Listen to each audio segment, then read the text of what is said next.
Halo saudara-saudara yang kasih dalam Tuhan, selamat pagi buat yang ada di Indonesia, selamat sore menjelang tutup sahabat yang ada di Amerika. Hari ini 26 Januari 2025 dan puji Tuhan kita terhubung lagi untuk melanjutkan pelajaran kita dari buku Perjanjian Kekal atau Everlasting Covenant chapter 35. Dan ini adalah pertemuan kita yang ketiga.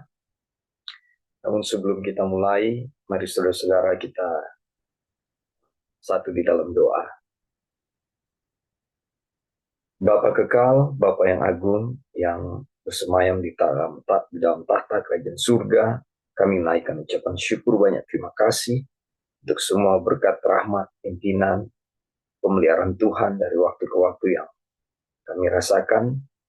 Terlebih pada saat ini kami boleh sama-sama berkumpul untuk melanjutkan pelajaran kami dari apa yang Tuhan mau kami tahu lebih dalam. Saat ini Bapa, kami memohon kuasa Roh Kudus menyertai masing-masing kami, memenuhi uh, Bible study kami, biarlah berkat-berkat surgawi menuntun kami untuk mengerti lebih dalam apa yang Tuhan mau kami tahu. Dan biarlah kuasa Roh Kudus menjadi bagian kami. Setiap jawaban pertanyaan, bahkan apa yang dijelaskan adalah karena kuasa Tuhan dan semua untuk kemuliaan nama Tuhan. Terima kasih sudah mengumpulkan kami di sini dan mohon jaringan internet Tuhan kuasa-Mu menolong kami agar kami boleh uh, melakukan Bible study ini dan berjalan dengan baik. Terpujilah namamu Bapa, biarlah kehendak-Mu yang jadi atas kami. Kami berdoa mengucap syukur banyak terima kasih di dalam nama anak-Mu Yesus Kristus, Tuhan dan Juru Selamat kami yang hidup. Amin. Baik, selamat uh, bergabung lagi saudara-saudara ya. Kita lanjutkan chapter 35 dan sebelumnya kita review apa yang sudah sempat kita bahas kemarin hari Sabat yang dibawakan oleh Brother Lauri.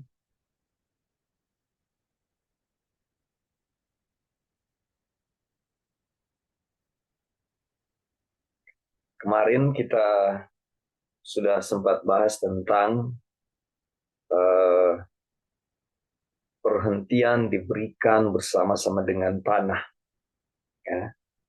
Nah, berdasarkan dari Yosua 21 ayat 43 dan 45. Nah, di sini kita tahu Bani Israel itu berada di tanah perjanjian. Dan oleh karena itu, ya, tanah itu dan perhentian menjadi milik mereka dalam waktu yang sama. Karena kita membaca dari pernyataan ini tentang apa yang terjadi pada zaman Joshua. Nah, di Yosua 21 ini ya 43 sampai 45, jadi di seluruh negeri itu diberikan Tuhan kepada orang Israel, yakni negeri yang dijanjikannya dengan bersumpah untuk diberikan kepada nenek moyang mereka. Mereka menduduki negeri itu dan menetap di sana. Dan Tuhan mengaruniakan kepada mereka keamanan ke segala penjuru. Tepat seperti yang dijanjikannya dengan bersumpah kepada nenek moyang mereka. Tidak ada seorang pun dari, tidak ada seorang pun dari semua musuhnya yang tahan berdiri menghadapi mereka. Semua musuhnya diserahkan Tuhan kepada mereka dari segala yang baik yang dijanjikan Tuhan kepada kaum Israel. Tidak ada yang tidak dipenuhi. Semuanya terpenuhi. Jadi kita tahu perjalanan bangsa Israel ada dua zaman pada waktu itu ya. Di mana di bawah pimpinan Musa, lalu kepada zaman Yosua. Dan kita melihat kemenangan yang terjadi yang dimiliki oleh bangsa Israel di uh, periode kedua, di mana pada zaman Yosua bangsa Israel boleh memasuki tanah perjanjian. Dan uh, berlaku peristiwa di sana di mana pemeliharaan Tuhan sesuai firman-Nya terjadi atas bangsa ini. Ya, dan kita akan lihat lebih jelas lagi ke dalam segala peristiwa-peristiwa yang terjadi Nah, pada saat itu juga ya orang kafir tidak semua diusir.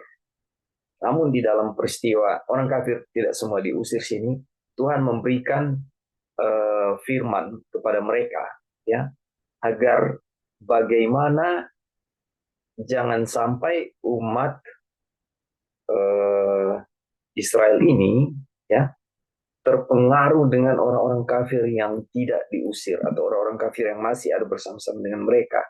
Kutipannya adalah kuatkanlah benar-benar hatimu dalam memelihara dan melakukan segala yang tertulis dalam kitab hukum Musa, supaya kamu jangan menyimpang ke kanan atau ke kiri, dan supaya kamu jangan bergaul dengan bangsa-bangsa yang masih tinggal di antaramu itu. Ya, jadi masih ada orang yang tinggal situ, ya, bangsa-bangsa kafir, serta mengakui nama Allah mereka dan bersumpah demi nama itu. Ya, penekanannya adalah itu firman Tuhan, buku Musa yang sudah dijelaskan itu harus benar-benar dipegang. Supaya jangan ke kiri ke kanan. Jangan lagi penyembahan berhala yang pernah terjadi itu terjadi lagi. Tapi kamu harus berpaut kepada Tuhan Allahmu seperti yang kamu lakukan sampai sekarang. Ini bicara di zaman Yosua. Bukankah Tuhan telah menghalau bangsa-bangsa yang besar dan kuat di depanmu? Dan akan kamu ini seorang pun tidak ada yang tahan menghadapi kamu sampai sekarang. Satu orang saja daripada kamu dapat mengejar 1.000 orang. Sebab Tuhan Allahmu dialah yang berpegang bagi kamu seperti yang dijanjikannya kepadamu. Lalu di Yosua 23 6-13, maka demi nyawamu bertekunlah mengasihi Tuhan Allahmu. Sebab jika kamu berbalik dan berpaut kepada sisa bangsa-bangsa ini yang masih tinggal di antara kamu, kawin-mawin dengan mereka serta bergaul dengan mereka dan mereka dengan kamu, maka ketahuilah dengan sesungguhnya bahwa Tuhan Allahmu tidak akan menghalau lagi bangsa-bangsa itu dari hadapanmu. Jadi saudara-saudara, walaupun masih ada yang sisa di sana, Tuhan memberikan ketegasan bahwa ya melalui Yosua bahwa tetaplah berpegang teguh kepada ajaran-ajaran Tuhan. Karena potensi untuk berbalik lagi kepada dosa-dosa sangat kuat, ya, pengaruh bangsa kafir yang ada di tengah-tengah mereka. Nah, janji Tuhan tidak gagal. Maka sekarang sebentar lagi aku akan menempuh segala jalan yang fana, sebab itu insaflah dengan segenap hatimu dan dengan segenap jiwamu bahwa satupun dari segala yang baik yang telah dijanjikan kepadamu oleh Tuhan Allahmu tidak ada yang tidak dipenuhi. Semuanya telah digenapi bagimu, tidak ada satupun yang tidak dipenuhi. Tetapi seperti telah datang atas kamu segala yang baik yang telah dijanjikan kepadamu oleh Tuhan Allahmu. Demikianlah Tuhan akan mendatangkan atas kamu segala yang tidak baik, sampai ia telah memusnahkan kamu dari tanah yang baik ini, yang diberikan kepadamu oleh Tuhan Allahmu apabila kamu melangkahi perjanjian yang telah diperintahkan kepadamu oleh Tuhan Allahmu.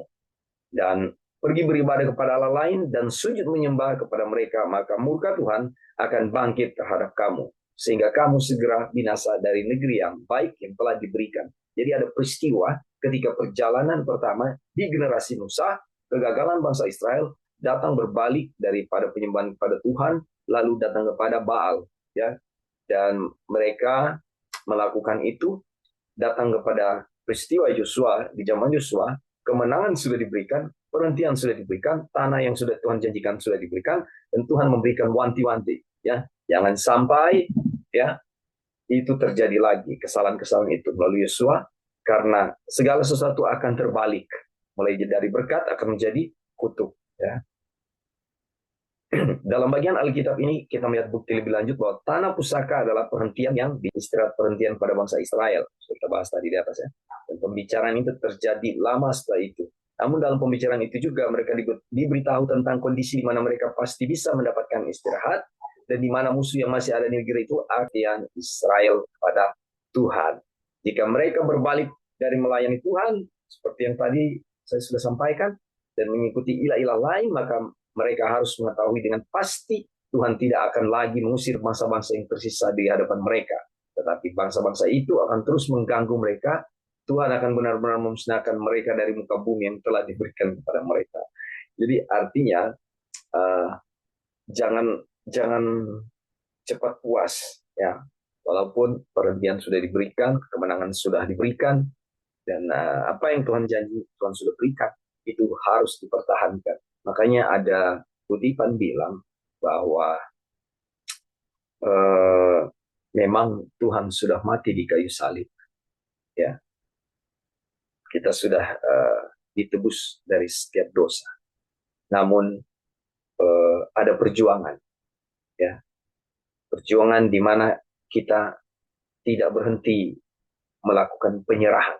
Jadi penyerahan itu jangan pernah berhenti, ya, terus menerus. Oleh karena di mana-mana ada kutuk. Ini yang terjadi di bangsa Israel. Artinya ini semua akan bisa terbalik, ya. Sebuah kontradiksi. Bagaimana mungkin orang Israel dapat dikatakan telah beristirahat dari semua musuh mereka dan memiliki tanah yang mereka kuasai, sementara musuh-musuh itu masih berada di tanah itu. Dan ada kemungkinan musuh-musuh itu akan mengusir mereka. Bukannya mereka yang diusir. Kitab suci sendiri memberikan jawaban.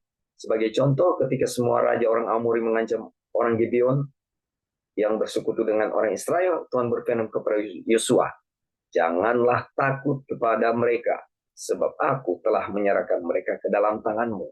Lalu kita lihat, ini menjadi satu keteladanan. Apa yang dilakukan Yosua kemudian? Lihat ya, dia pergi dan merebut mereka. Dia tidak ragu-ragu berkata, aku tidak melihat bukti bahwa Tuhan telah menyerahkan mereka ke dalam tanganku, karena aku tidak memiliki mereka.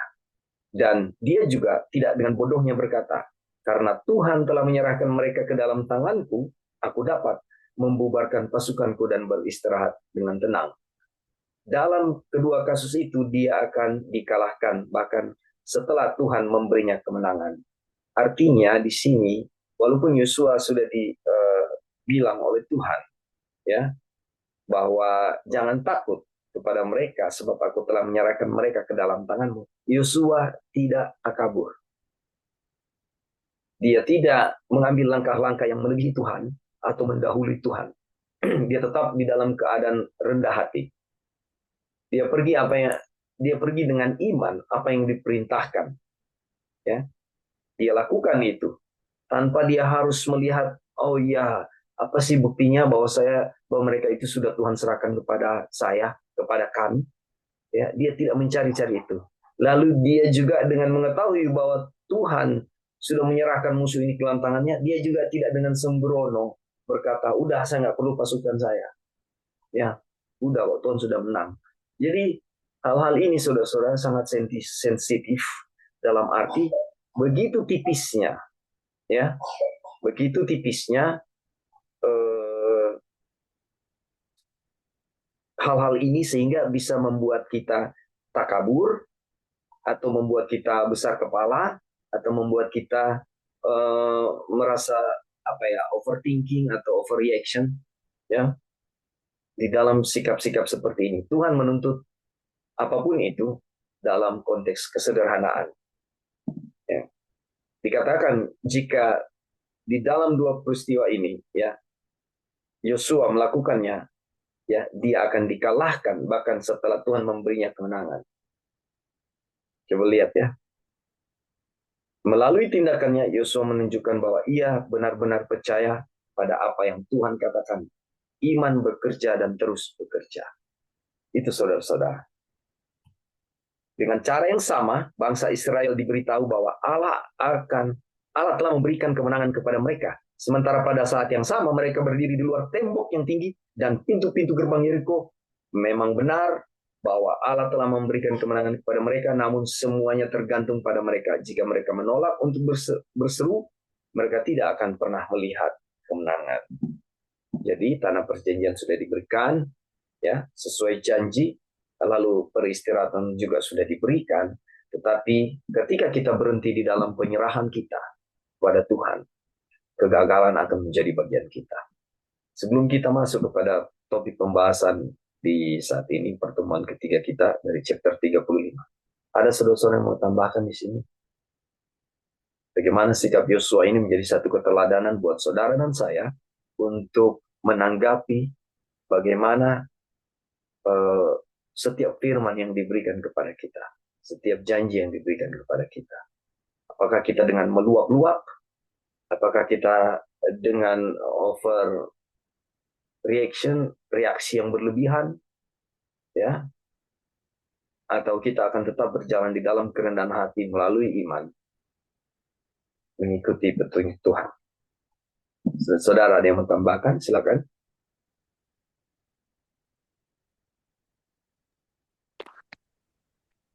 Halo. Sister Devi, silakan. Iya, Kak Dolphin, terima kasih untuk kesempatan.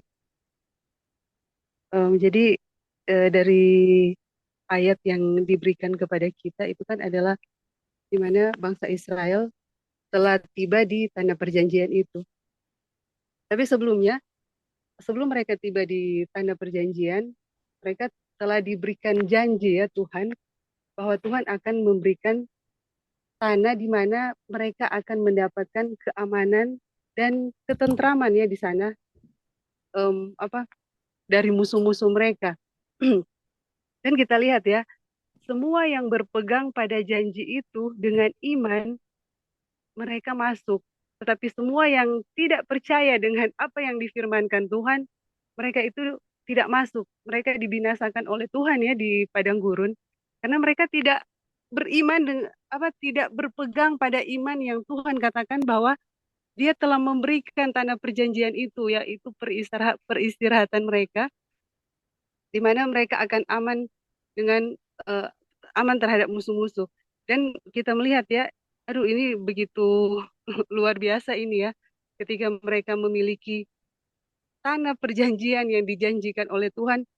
Di sini dibilang tidak ada seorang pun dari semua musuhnya yang tahan berdiri menghadapi mereka. Ini luar biasa ini.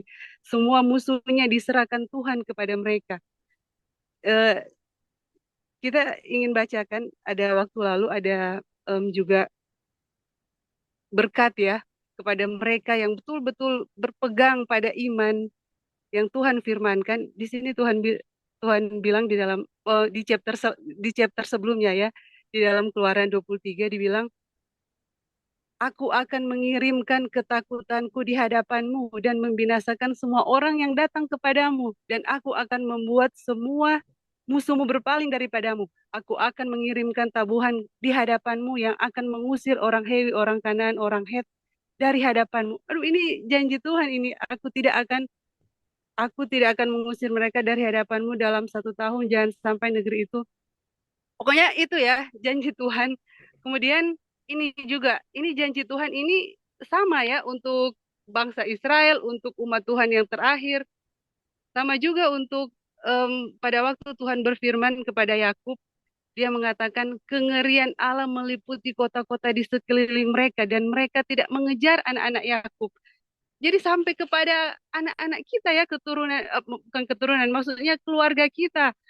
Tuhan akan melindungi dari musuh-musuh. Kemudian ketika mereka masih sedikit ini ya, itu ada di pelajaran yang waktu lalu yang kita ada screenshot. Kemudian kita ingin bacakan.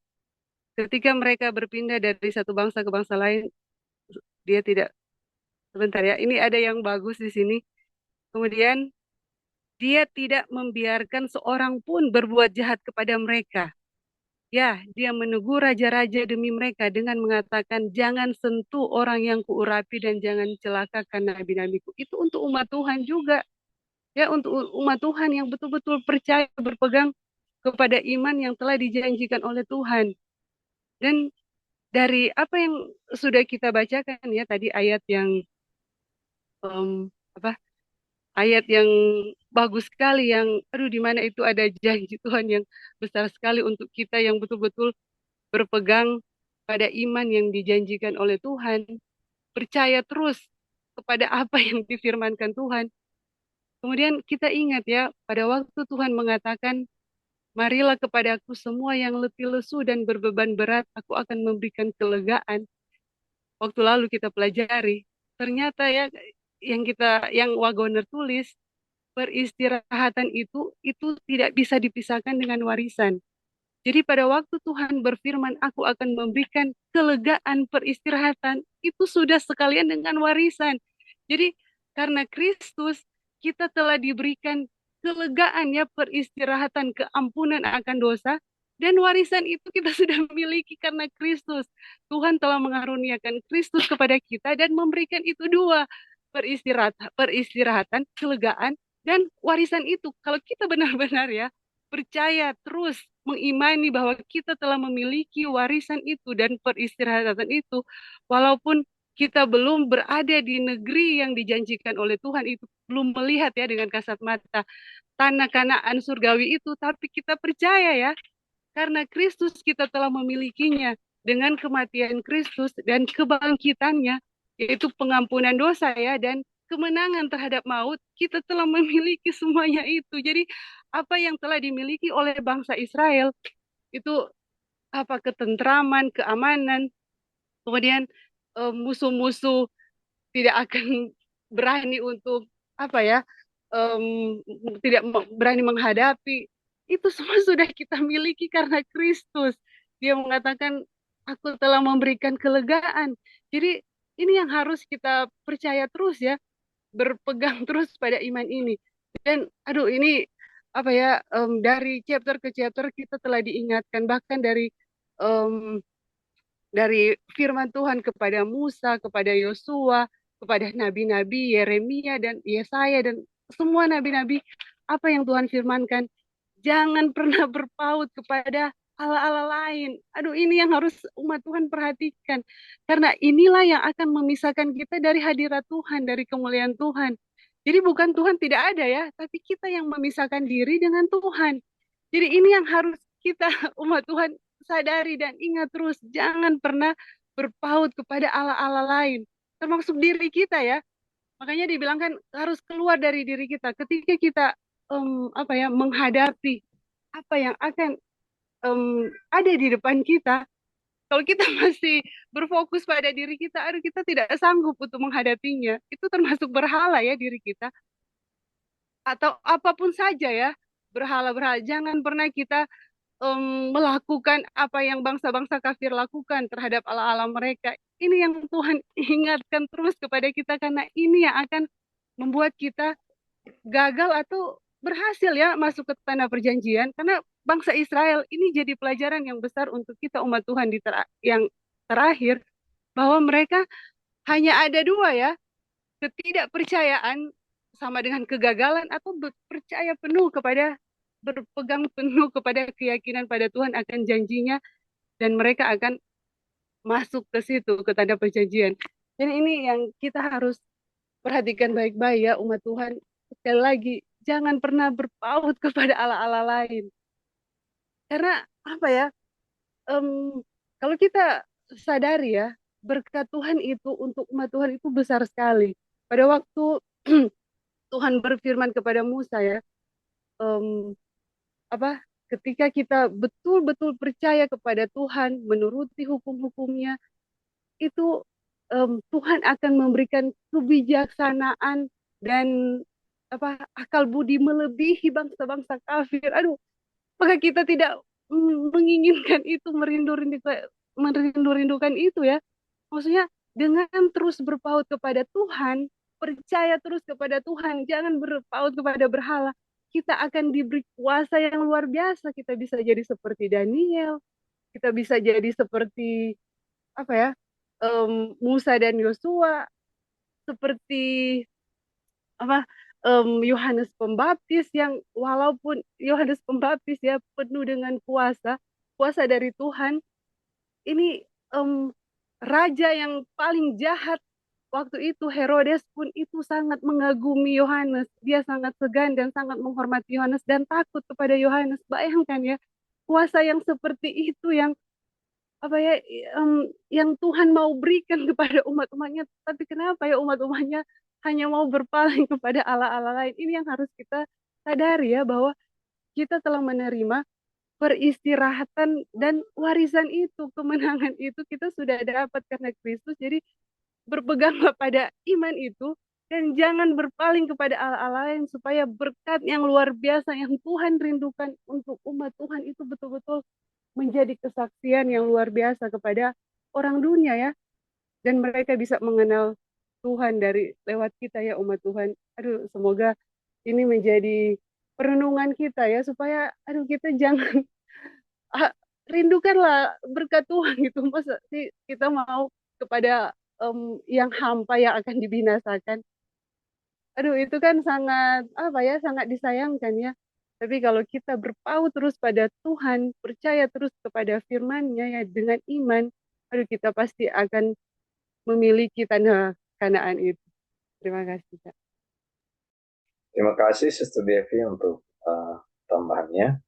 Di sini kita lihat dari apa yang sudah kita pelajari kemarin, ya, Tuhan mengajarkan kita bahwa konsistensi di dalam iman itu ya, kita berketetapan di dalam eh, proses iman itu sendiri, itu landasannya adalah Tuhan itu sendiri. Jadi nggak kemana-mana, bukan sekedar kita, oke, saya harus beriman, kan gitu. Tapi untuk bagaimana iman itu bekerja, bagaimana memiliki pertumbuhan di dalam iman itu, semua dasarnya adalah Tuhan itu sendiri. Ingat statement yang uh, sering kita ulang-ulangi, sama-sama kita pelajari dari kutipan, bahwa willing to be make willing, mau untuk dijadikan mau, ya adalah dasar di mana kita datang berbakti kepada Tuhan, kita mau belajar firman Tuhan, itu semua dasarnya dari Tuhan, bukan keinginan diri kita sendiri untuk datang kepada Tuhan. Jadi di sini pun Yosua memberikan satu keteladanan kepada kita, bagaimana dia bersikap ya tentang apa yang sudah Tuhan firmankan kepadanya. Ya, Yosua menunjukkan bahwa ia benar-benar percaya ya pada apa yang Tuhan katakan. Jadi imannya bekerja sebagaimana Abraham dan yang lain-lainnya. Oke, saudara-saudara, kita akan masuk pada pembahasan kita, lanjutan dari chapter 35. Kemarin itu, yang tadi itu review, yang kemarin sudah kita bahas.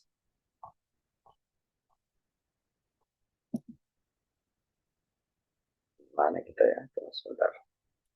Kita sampai di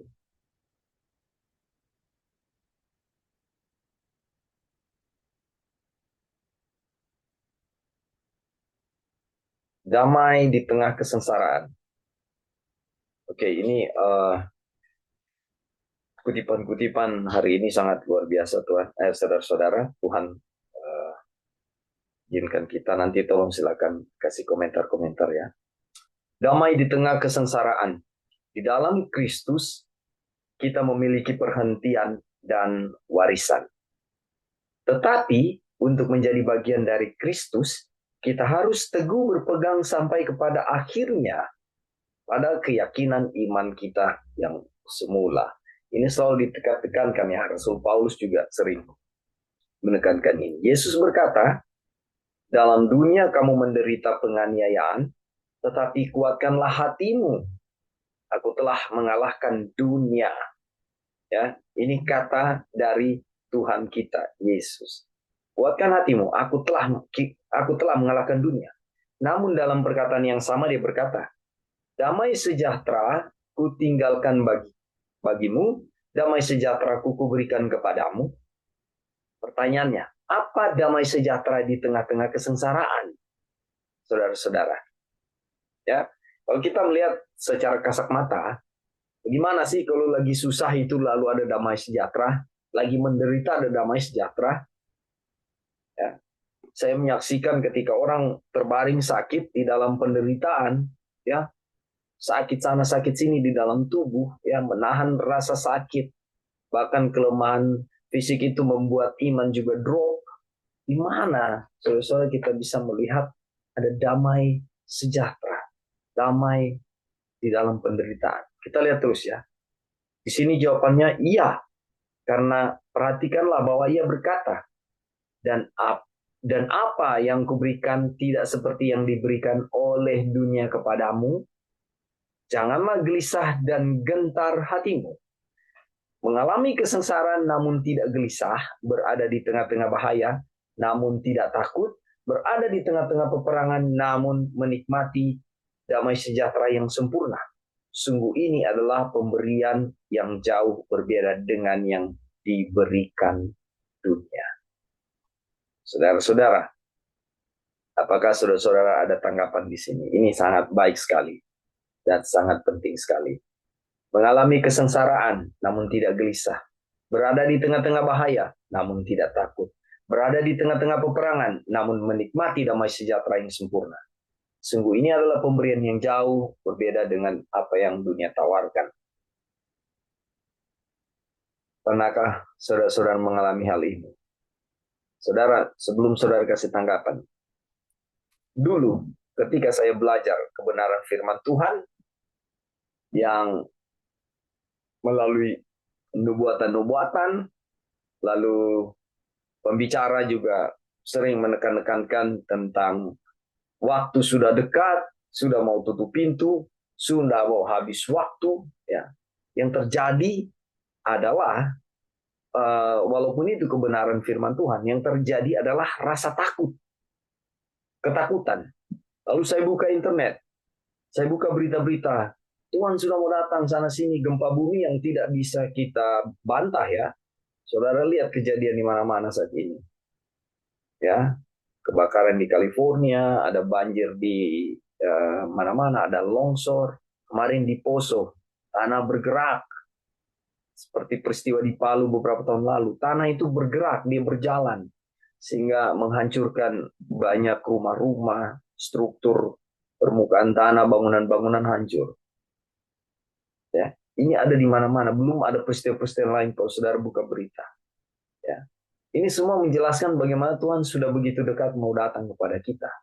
Lalu bagaimana bersikap kita yang sudah Tuhan izinkan menerima kebenaran melalui pembenaran oleh iman. Kita belajar banyak tentang iman. Ya. Dan bagaimana tadi di review kita juga lihat sikap Yosua menghadapi setiap firman yang Tuhan berikan kepada kita. Namun, saudara, setiap melihat segala peristiwa-peristiwa ini, ketakutan yang terjadi. Tetapi, puji Tuhan, melalui pelajaran pembenaran oleh iman, saya dapat kekuatan. Sehingga apa yang menjadi kekhawatiran-kekhawatiran saya itu tidak menjadi satu hal yang bertahta di dalam pikiran saya lagi. Ya.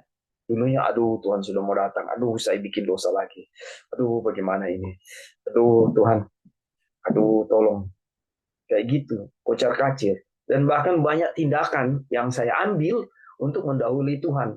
Ah, Tuhan sudah mau datang, jadi saya harus ini. Ya, lebih parah lagi ada sahabat saya, dia kasih kesaksian kepada saya, brother, saya sudah bahkan setiap hari saya hanya makan 1 kali. Saya tanya kenapa? Oh iya, itu latihan untuk nanti ketika kita dikejar-kejar, supaya kita tidak sudah terbiasa dengan latihan itu. Ya, karena nanti kita bisa saja tidak makan. Saudara, kekhawatiran-kekhawatiran yang saya mau bilang, kekhawatiran kita ini atau tindakan-tindakan yang kita ambil ini melebihi Tuhan, melampaui apa yang Tuhan mau.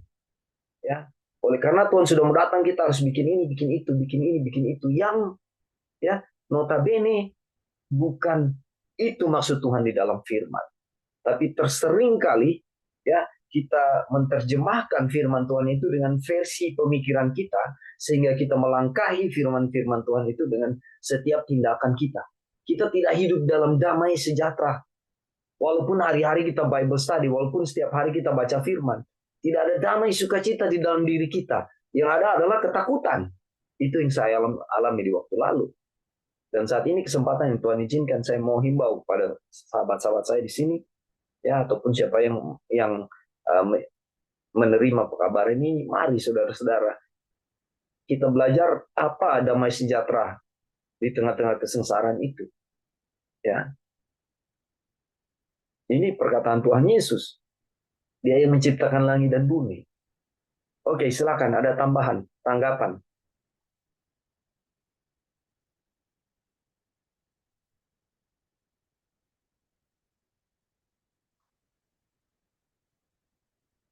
Jadi ingat saudara-saudara, kita tidak bisa berbuat apa-apa. Ya, ketika kita hidup di dalam penyerahan, mau menghadapi masa kesukaran, mau menghadapi kedatangan Tuhan ini, hidup di dalam penyerahan, dan di dalam penyerahan itu ada iman yang bertumbuh.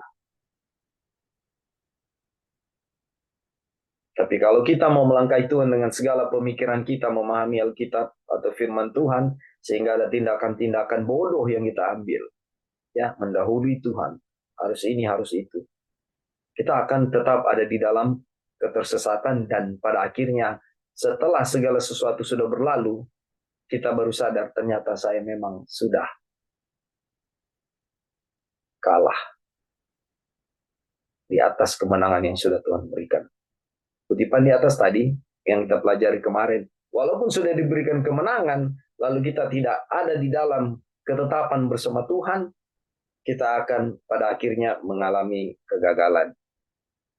Semua itu akan terbalik, saudara-saudara. Ada yang mau kasih tambahan? Kita lanjut. Peperangan sudah selesai.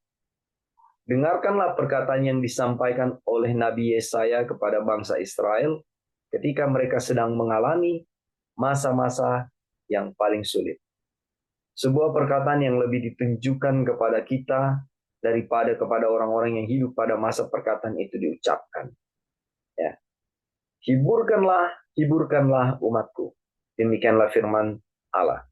Tenangkanlah hati Yerusalem dan serukanlah kepadanya bahwa perhambaannya, peperangan sudah berakhir, bahwa kesalahannya telah diampuni.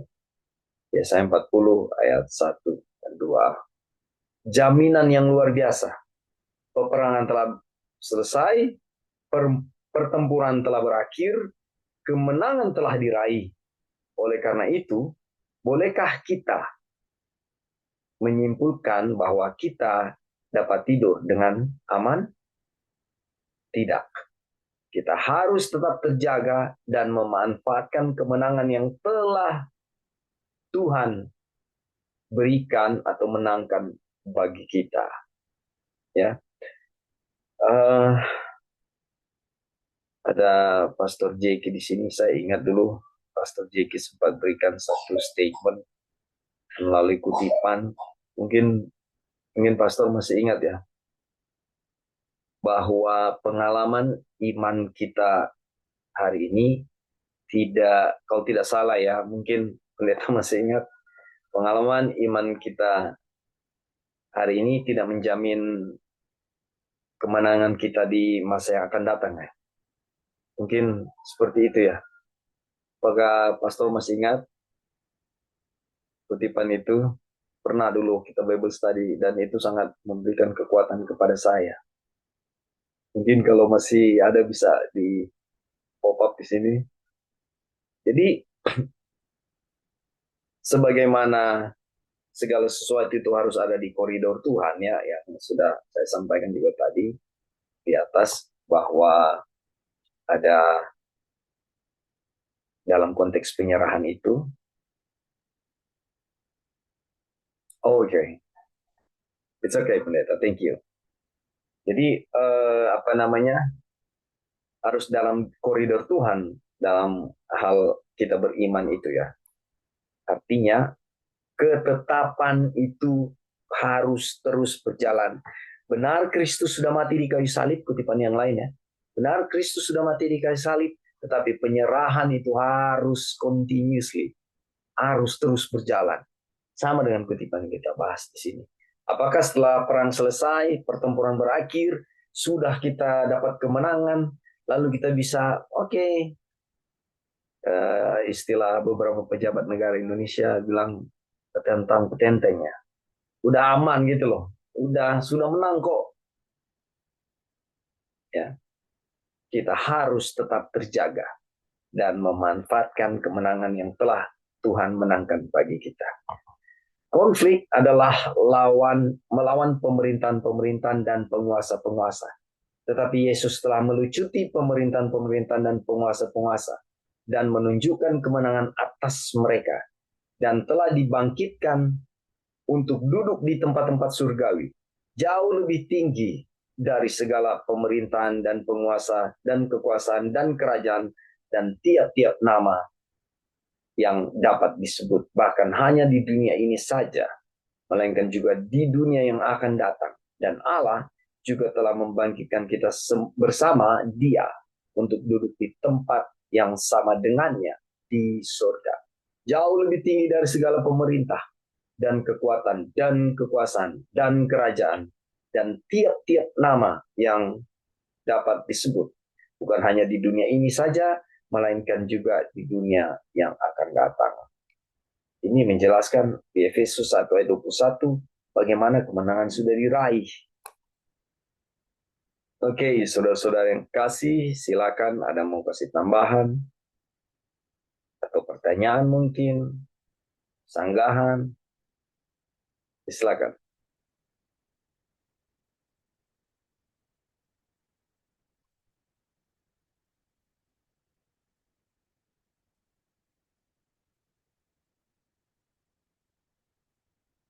Baik, belum ada.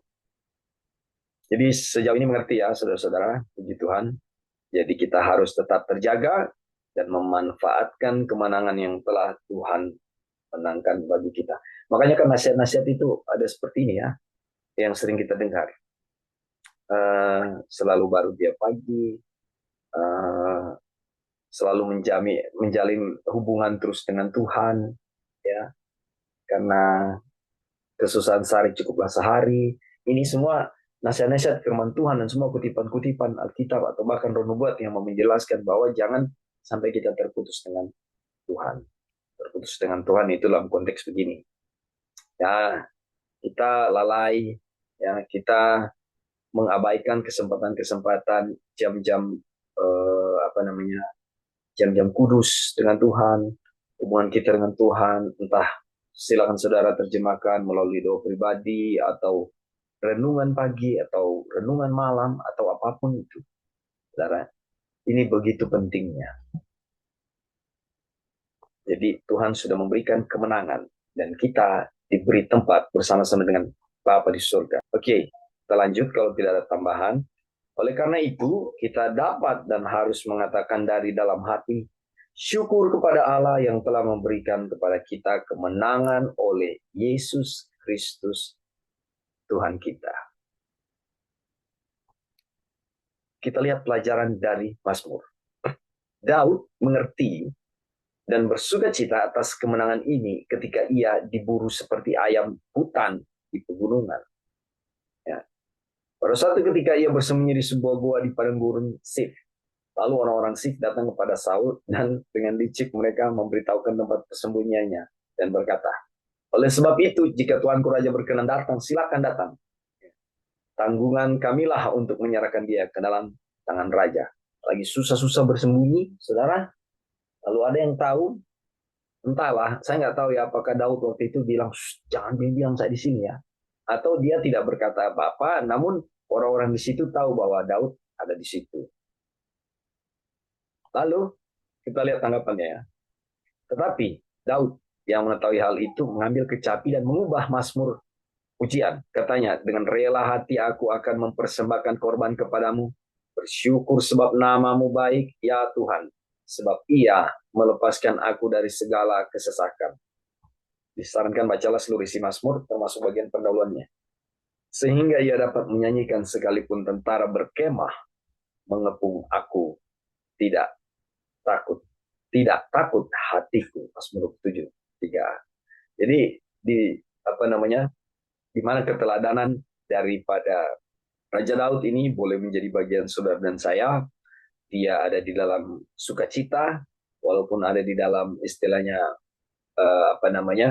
penderitaan, dikejar-kejar, ya, tapi dia tetap menjalankan atau menikmati peristiwa-peristiwa pengajarannya itu dengan sukacita. Kalau kita baca Mazmur jelas ya. Ini keterangan selanjutnya.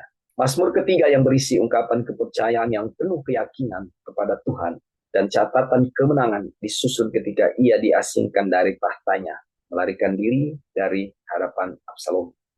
Kita perlu mempelajari Mazmur ke-23 agar tidak hanya menjadi kata-kata kosong ketika kita berkata, Engkau menyediakan hidangan bagiku Di hadapan lawanku, engkau mengurapi kepalaku dengan minyak, pialaku penuh melimpah. Kita tahu ya, ini pasal yang tidak asing lagi ya, bahkan dibentuk jadi nyanyian Mazmur 23 ini.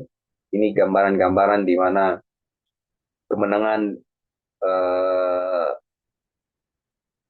dan sukacita Raja Daud ya di dalam penderitaannya. Oke, sejauh ini ada tambahan dari saudara-saudara, masukan.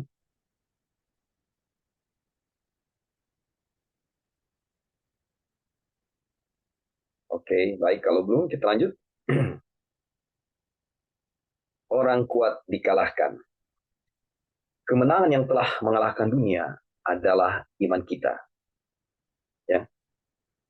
Oh, seandainya kita dapat menyadari dan selalu mengingat fakta bahwa kemenangan telah dimenangkan, bahwa Kristus yang Maha Kuasa telah datang ke atas orang yang kuat, yaitu musuh dan penindas kita, dan telah mengalahkannya, dan mengambil darinya semua perlengkapan perang yang ia andalkan, sehingga kita hanya perlu bertempur melawan musuh yang telah ditaklukkan dan dilucuti.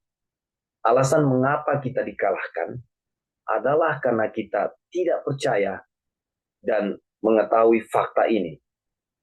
Jika kita mengetahuinya dan mengingat, kita tidak akan pernah jatuh, karena siapakah yang begitu bodoh sehingga membiarkan dirinya ditawan oleh musuh yang tidak bersenjata dan tidak memiliki kekuatan.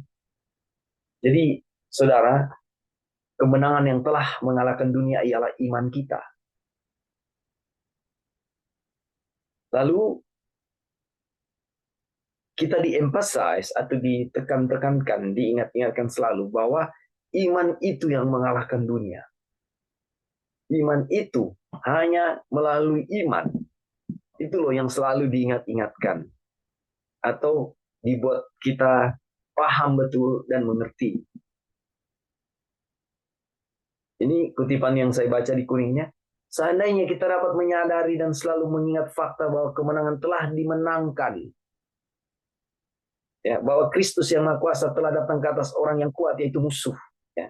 Artinya di dalam kesadaran kita, ya, di dalam pemikiran kita, selalu kita sudah dapat kemenangan loh. Kristus sudah mati buat kita. Kristus sudah mendapat kemenangan.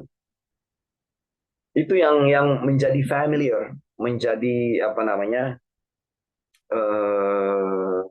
kuat di dalam jiwa dan pikiran kita. Kristus sudah menang, setan sudah dikalahkan, musuh sudah dikalahkan. Ya. Ketika dikatakan lalu kita kalah, karena hal-hal yang harus kita ingat ini, hal-hal yang harus kita sadari terus ini, ya, itu tidak dikatakan apa? Kita tidak percaya itu sudah terjadi, ya, dan kita tidak mengetahui fakta ini secara kita tidak mengenalinya secara dalam. Kalau kita mengingatnya, lalu kita mengerti secara mendalam tentang bahwa Kristus itu sudah menang, setan sudah dikalahkan, iman yang mengalahkan dunia, iman saudara dan saya, ya, kita tidak akan ada di dalam hal yang disebut jatuh atau kalah. Luar biasa ini firman Tuhan. Oke, ada tambahan di sini, saudara-saudara. Orang kuat dikalahkan.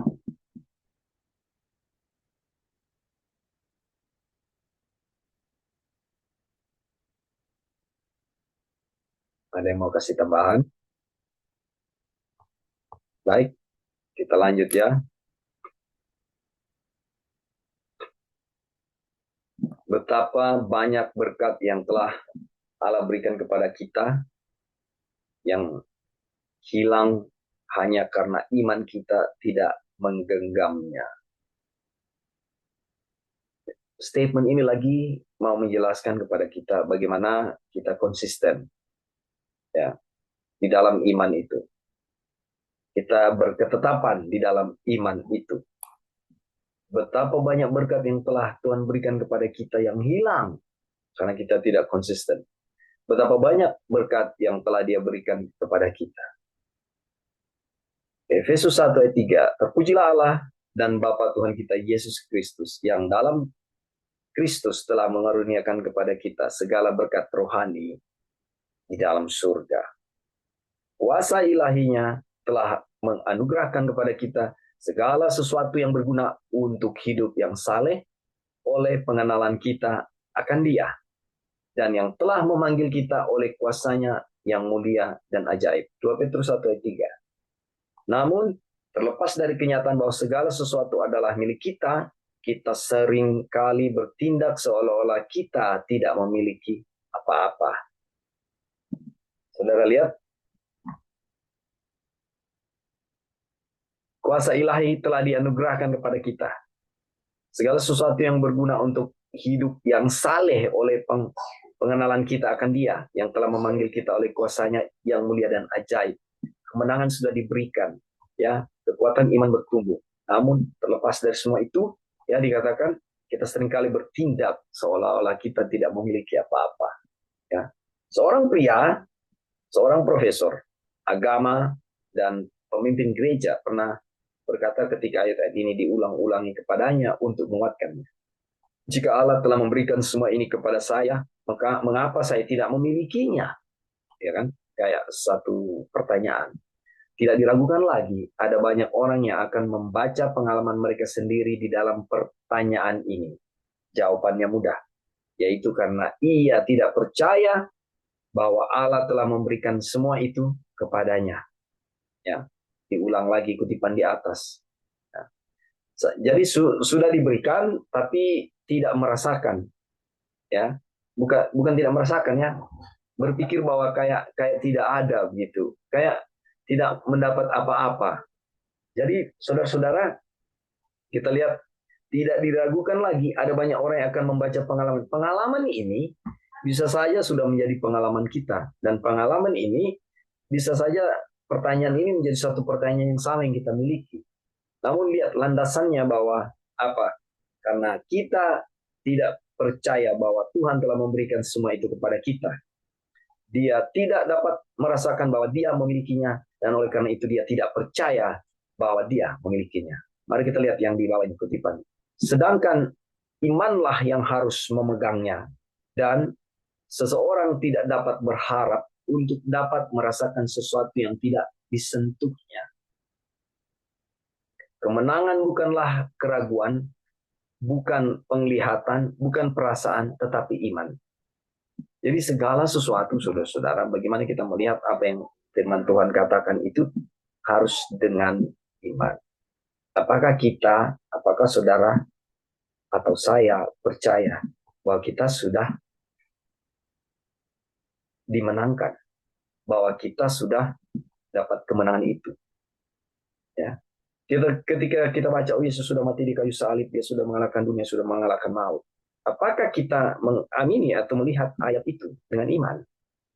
Itu yang menjadi pertanyaan. Jadi segala sesuatu harus dengan iman. Karena ada ayatnya, ya, kita sudah sering dengar, ya.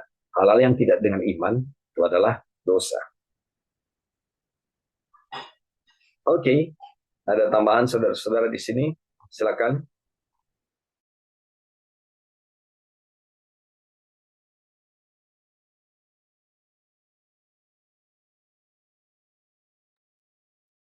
Ada saudara yang mau kasih tambahan? Silakan. Dari tadi di atas kita lihat, ya, apa hal-hal yang ditekankan bahwa bagaimana sih segala sesuatu itu harus dengan iman, ya. Keteladanan Yosua menyikapi bagaimana firman Tuhan, lalu bagaimana jaminan bahwa kita sudah menang dan kita mengamini atau kita mengimani kemenangan itu atau ayat itu atau firman itu yang sudah disampaikan kepada kita. Silakan.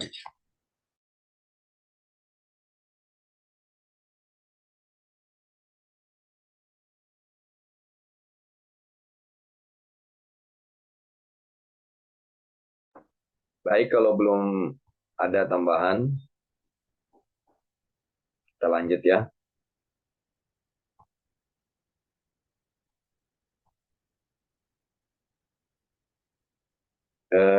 Jadi sejauh ini saudara-saudara sudah maksudnya mengerti ya, saudara paham ya.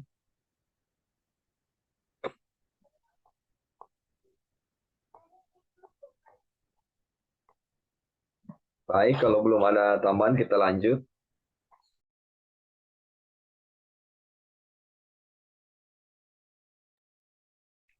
Mereka tidak bisa masuk. Bangsa Israel telah memiliki tanah itu.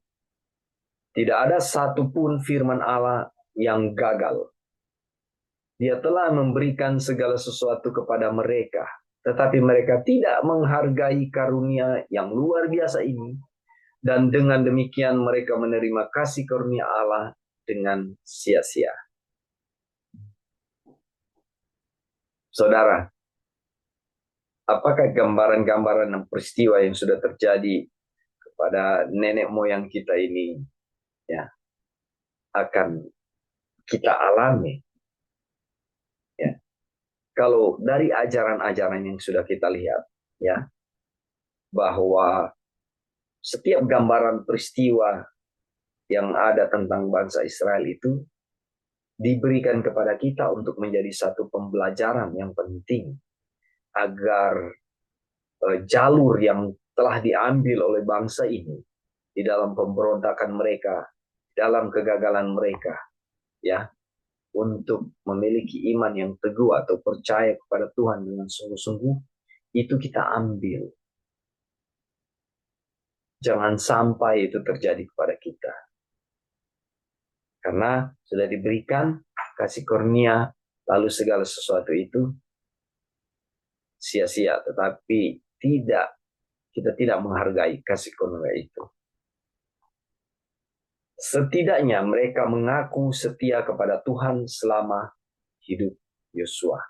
Tetapi setelah kematiannya, ya, orang-orang Israel melakukan apa yang jahat di mata Tuhan dan mereka beribadah kepada para Baal. Mereka meninggalkan Tuhan, Allah mereka, nenek moyang mereka yang telah membawa mereka keluar dari tanah Mesir. Lalu mereka mengikuti Allah lain dan antara Allah bangsa-bangsa di sekeliling mereka dan sujud menyembah kepadanya sehingga mereka menyakiti hati Tuhan. Demikianlah mereka meninggalkan Tuhan dan beribadah kepada Baal dan para Asitoret. Saudara lihat, kegagalan bangsa Israel bisa menjadi kegagalan saudara dan saya ketika tidak memiliki ketetapan hati, ketika tidak melanjutkan penyerahan dari hari ke hari kepada Tuhan. Penyerahan yang tidak berkesinambungan. Segala sesuatu bisa berbalik. Dan ini pelajaran sangat penting. Puji Tuhan, terima kasih Tuhan untuk pelajaran bagaimana bangsa Israel gagal. Ya. Jadi saudara, dari peristiwa Musa keluar dari tanah Mesir, ya, lalu peristiwa perjalanan mereka, pemberontakan mereka, generasi pertama habis, ya, lalu datang kepada generasi kedua, ya, dan mereka meraih kemenangan, mereka mendapat janji itu, ya, dan dikatakan selama hidup Yosua mereka setia kepada Tuhan. Namun setelah itu pergeseran moral dan nilai-nilai keimanan serta penyembahan mereka kepada Tuhan bergeser. Mereka jatuh lagi di dalam penyembahan kepada Baal. Mereka jatuh lagi dalam hal yang disebut meninggalkan Tuhan. Mereka berbalik dari Tuhan. Itu terjadi. Dan itu bisa terjadi kepada saudara dan kepada saya.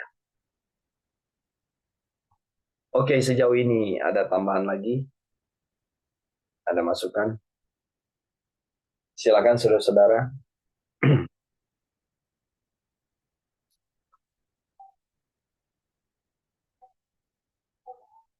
Baik, kalau belum ada, kita lanjut ya. Maka bangkitlah murka Tuhan terhadap orang Israel. Ia menyerahkan mereka ke dalam tangan perampok dan menjual mereka kepada musuh di sekeliling mereka, sehingga mereka tidak sanggup lagi menghadapi musuh mereka. Setiap kali mereka maju, tangan Tuhan melawan mereka dan mendatangkan malapetaka kepada mereka, sesuai dengan apa yang telah diperingatkan kepada mereka oleh Tuhan dengan sumpah, sehingga mereka sangat terdesak. Apakah Tuhan jahat, saudara? Apakah Tuhan mengizinkan malapetaka-malapetaka, ya, atau membiarkan malapetaka-malapetaka itu terjadi kepada saudara dan saya tanpa memberikan peringatan apa-apa, tanpa memberikan firman, tanpa mengingat-ingatkan kita melalui pelajaran-pelajaran, melalui kutipan-kutipan firman Tuhan, lalu kita menerima malapetaka? Apakah Tuhan jahat? Tuhan mengatakan kepada mereka bahwa karena ketidaktaatanmu, ya, Dia tidak akan menghalau bangsa-bangsa dari hadapan mereka, tetapi musuh-musuh mereka akan tetap tinggal dan menjadi duri di sisi mereka. Saudara, kehidupan kita akan terus jatuh di dalam dosa, dosa, dan dosa ketika kita berhenti melakukan penyerahan. Kegagalan-kegagalan kita ya di masa lalu yang sudah pernah terjadi, lalu kita datang kepada pertobatan, ya, kita dimenangkan, ya, kita hidup berjaya di dalam iman, ya, dan itu akan terus terjadi ketika kita terus ada bersama dengan Tuhan, dan akan berbalik sebagaimana bangsa Israel alami, ya, ketika mereka meninggalkan Tuhan. Saudara, ketika saudara dan saya meninggalkan Tuhan, hal-hal ini akan jadi bagian saudara dan saya. Keterpurukan hidup, penderitaan, ya, mungkin kita banyak uang, mungkin kita kaya raya, tetapi kita hidup dalam kesia-siaan. Ya. Jalan Tuhan tidak jelas lagi di hadapan kita. Jadi kita lihat bahwa meskipun Allah memberikan perhentian kepada mereka, mereka tidak masuk ke dalamnya. Oleh karena itu, sama halnya dengan mereka yang mati di padang gurun, mereka tidak dapat masuk karena ketidakpercayaan. Luar biasa. Ada tambahan, saudara-saudara?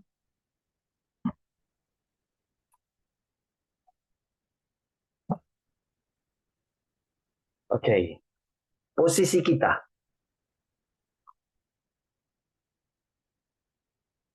Sebab itu, baiklah kita waspada, ya, supaya jangan ada seorang di antara kamu yang dianggap ketinggalan.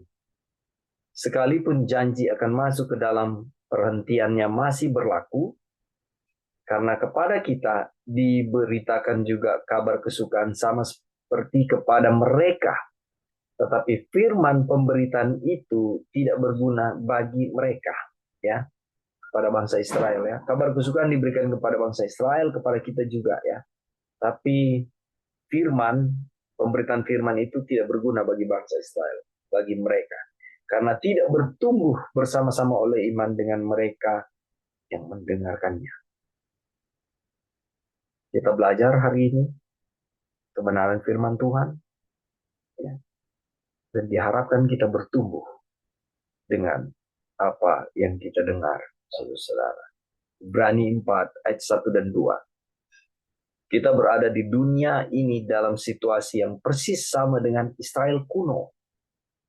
Dengan janji-janji yang sama, prospek yang sama, musuh-musuh yang sama, dan bahaya yang sama. Boleh saya katakan, tidak berbeda. Lalu apakah yang sudah dialami bangsa Israel akan menjadi pengalaman kita juga? Nanti kita lihat, ya. Tidak ada musuh yang kita dapat, tidak ada musuh yang kita dapat gunakan senjata perang biasa. Meskipun para pengikut Tuhan diyakinkan bahwa mereka akan menderita penganiayaan di 2 Timotius 3:12 ya.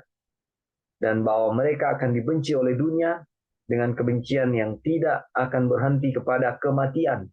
Sampai kepada kematian. Yohanes 15, Yohanes 19, Yohanes 16. Namun, senjata kami dalam perjuangan bukanlah senjata duniawi. Dalam hal ini, sebagaimana dalam hal ini bagaimanapun juga kasus kita sama sekali tidak berbeda dengan kasus Israel di masa yang lalu. Jadi sama ya saudara-saudara. Oke, ada yang mau kasih tambahan? Silakan.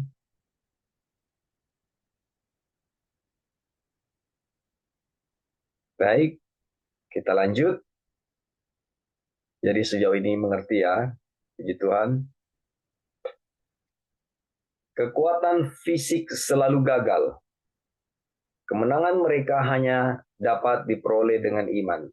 Dan seperti yang telah kita lihat, jika mereka sungguh-sungguh beriman, kita tidak perlu lagi, tidak perlu lagi mereka menggunakan pedang untuk mengusir orang Kanaan, seperti halnya mereka menggulingkan Firaun dan bala tentaranya.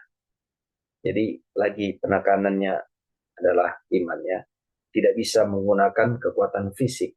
Sesungguhnya alasan mengapa mereka tidak mendapatkan kepemilikan penuh atas tanah itu adalah karena ketidakpercayaan yang membuat pedang itu diperlukan. Jadi kalau rasa kepercayaan kita itu sudah tidak ada, kita akan mengambil jalan keluar dengan menggunakan pemikiran kita, ya, secara fisik mungkin kita akan ya bertempur dengan perang dengan pedang-pedang literally, ya, dengan pedang-pedang yang sesungguhnya, ya, senjata-senjata yang sesungguhnya.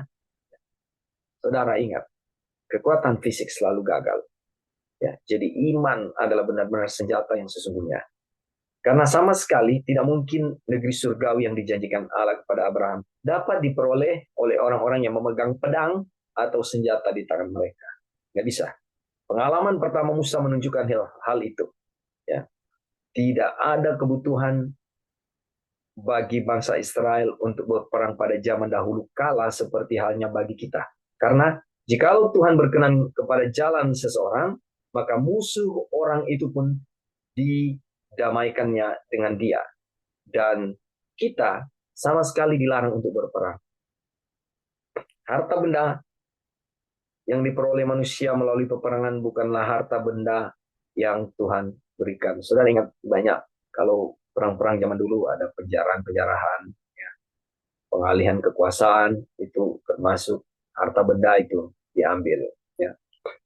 Sesungguhnya harta benda itu sama sekali bukan harta benda, karena tidak mungkin dapat dipegang seperti yang dibuktikan oleh sejarah dunia. Alexander dan Napoleon telah lama kehilangan semua yang tampaknya mereka peroleh melalui perang.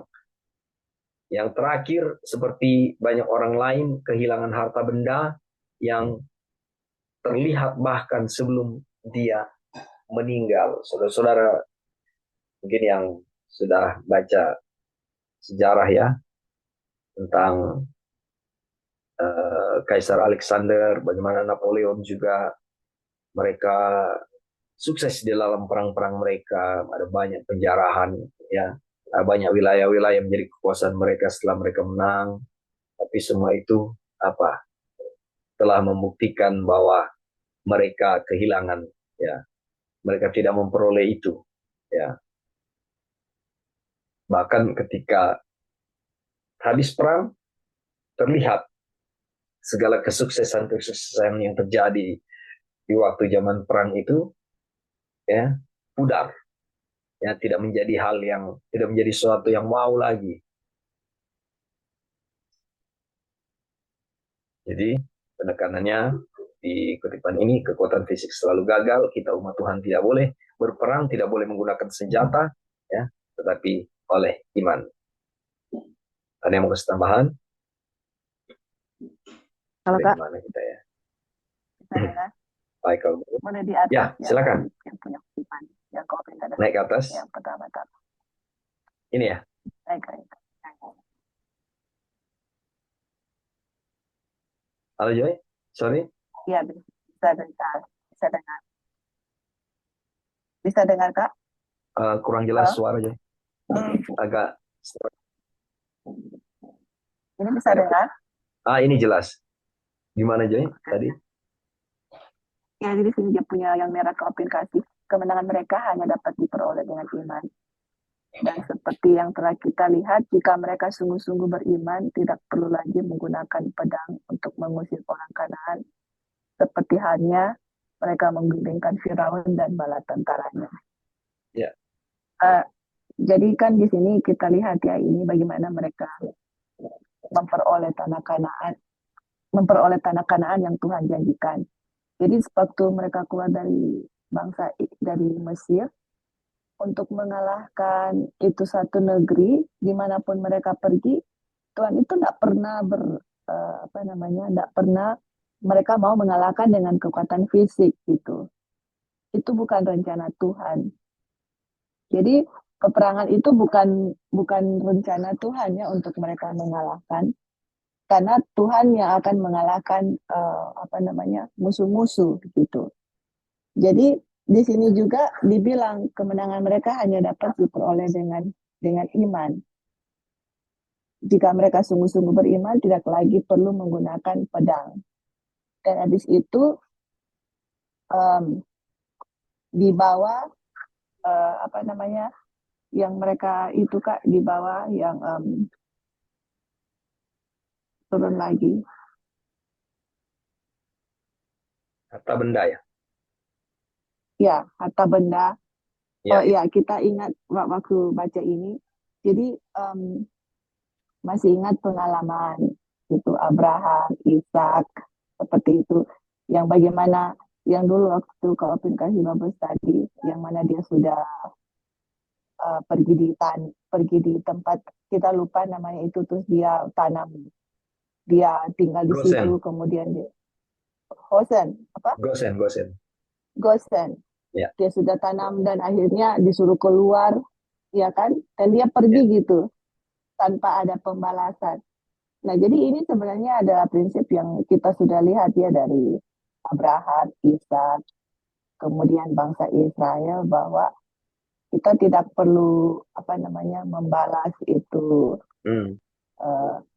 tidak perlu membalas seperti bangsa Israel lah, tidak perlu berperang, atau seperti Ishak gitu, tidak perlu membalas, akan diperlakukan dengan tidak adil gitu, terus kita balas dengan tidak adil, atau dengan balas dengan cara yang sama, terus habis itu memperoleh harta benda dengan peperangan seperti itu. Jadi nggak perlu melakukan seperti itu gitu loh.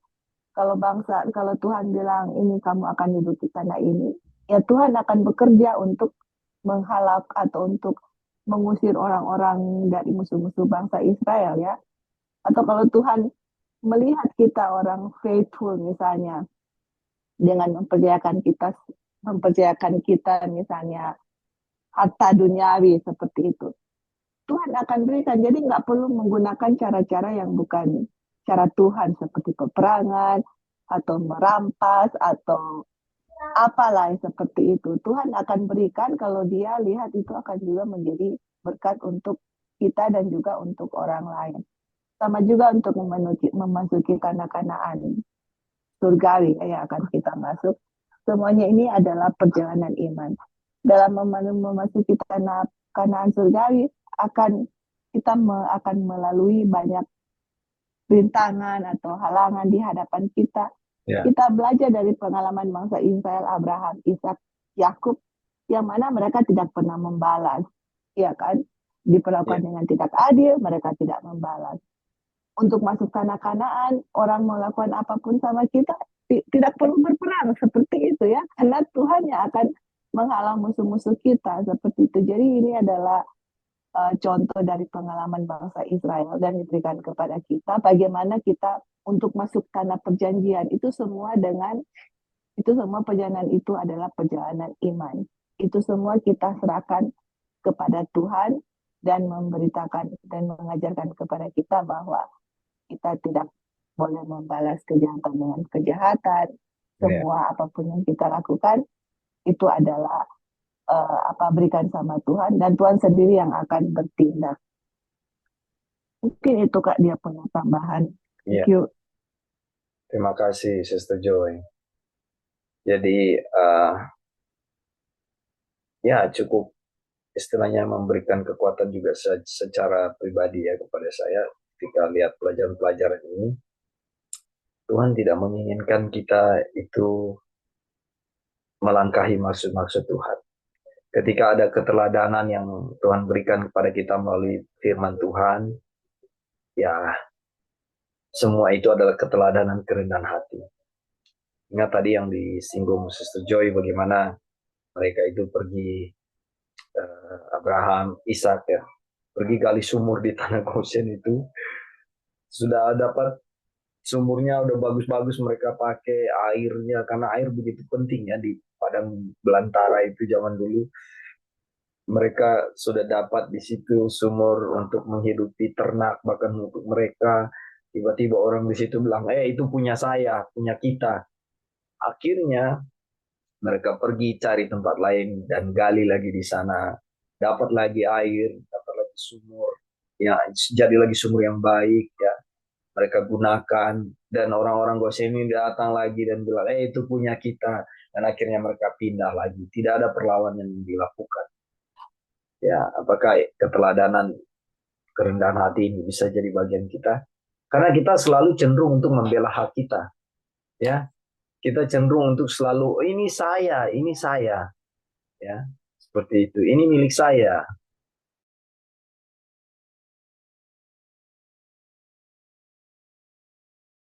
Jadi kecenderungan saya itu yang boleh dibilang kita belum mati diri, saudara.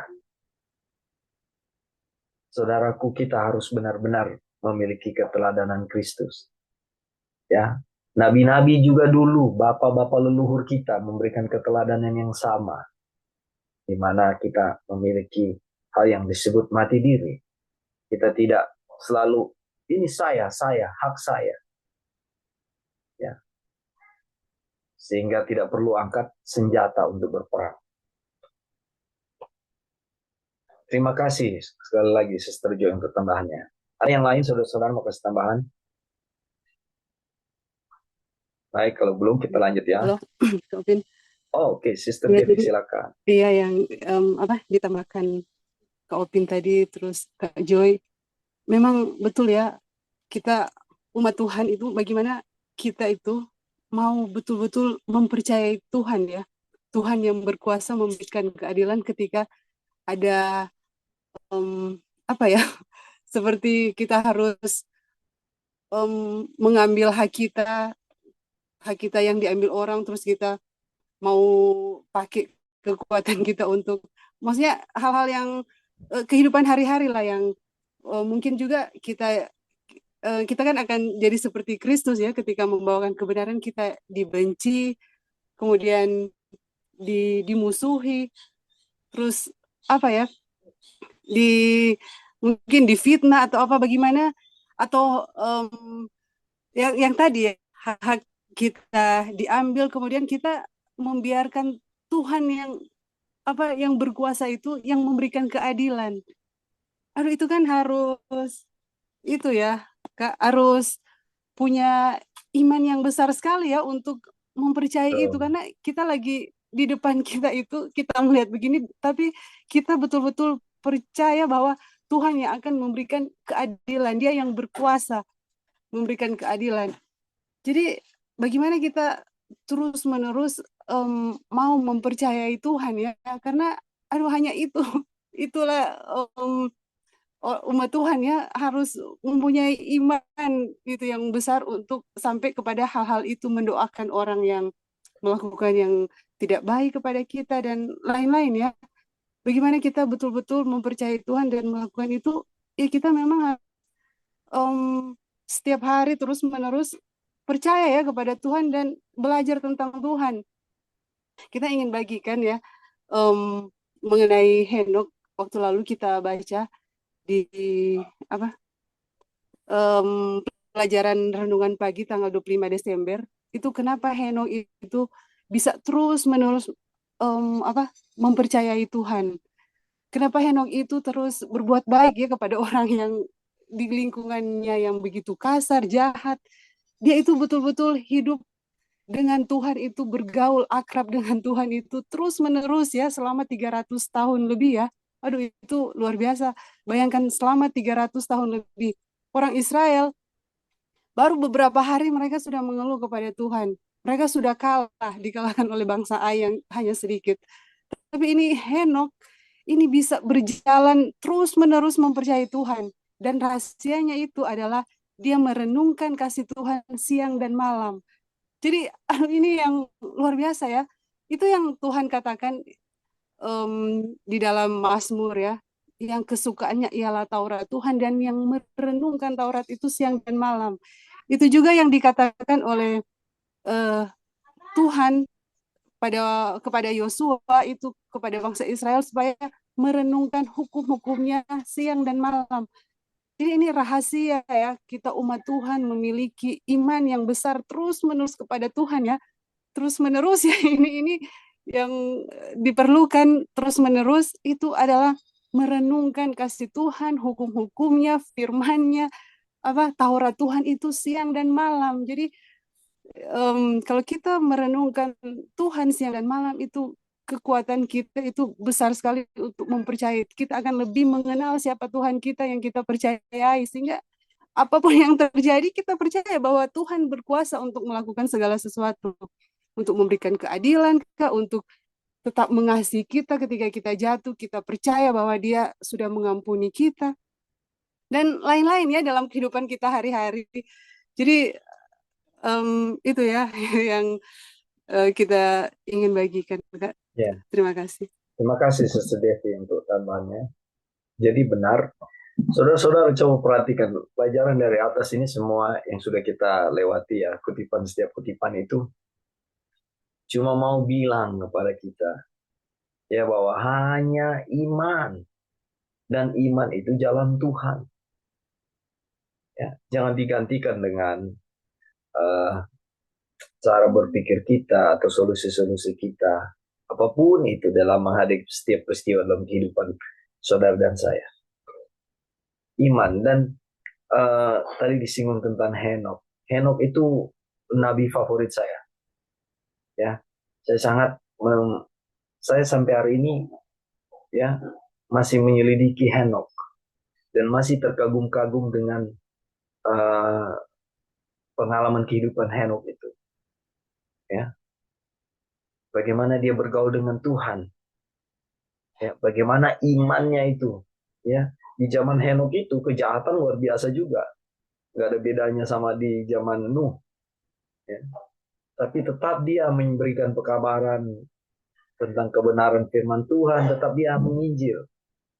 Ya, tetap dia terus terhubung dengan Tuhan. Itu yang menjadi kekaguman saya, dan saya rindu memiliki pengalaman yang seperti Henok alami. Ya. Dan contoh yang sangat baik yang Henok berikan untuk jadi pelajaran buat kita semua. Iman, saudara-saudara. Ingat aja, tanpa iman segala sesuatu itu yang kita lakukan adalah dosa. Oke, baik. Kita lanjut ya. Perintah dari awal mula. Ketika Kristus memerintah para pengikutnya untuk tidak berperang dan memperingatkan mereka bahwa jika dia tidak sedang memperkenalkan perintah yang dia tidak sedang memperkenalkan perintah yang baru, tetapi hanya menuntun umatnya kembali kepada prinsip-prinsip yang pertama. Israel kuno memberikan ilustrasi tentang fakta bahwa mereka yang menggunakan pedang akan binasa oleh pedang. Dan meskipun Tuhan telah bersabar dengan mereka dan memberikan banyak kelonggaran terhadap kelemahan mereka, dan telah bersabar lebih lama lagi dengan kita, Dia ingin saudara dan saya menghindari kesalahan bangsa Israel. Segala sesuatu tentang mereka dituliskan untuk menjadi peringatan bagi saudara dan saya yang hidup pada waktu ini, di mana zaman akhir telah tiba. Ini yang bicara semua Tuhan Yesus, saudara-saudara. Dan keteladanan itu sudah diberikan oleh Tuhan Yesus. Yesus Kristus adalah keteladanan saudara dan saya. Dan di saat kita Bible study seperti ini, dia mau membicarakan tentang iman. Ditekan-tekankan adalah iman. Bagaimana sih iman itu yang sesungguhnya? Ya, bahkan setelah kita Bible study pun, saudara-saudara, biarlah menjadi ingatan saudara dan saya hal iman ini. Ya, kita boleh mengingat-ingat tentang iman, bagaimana iman bertumbuh, bagaimana iman itu ada di koridor yang benar.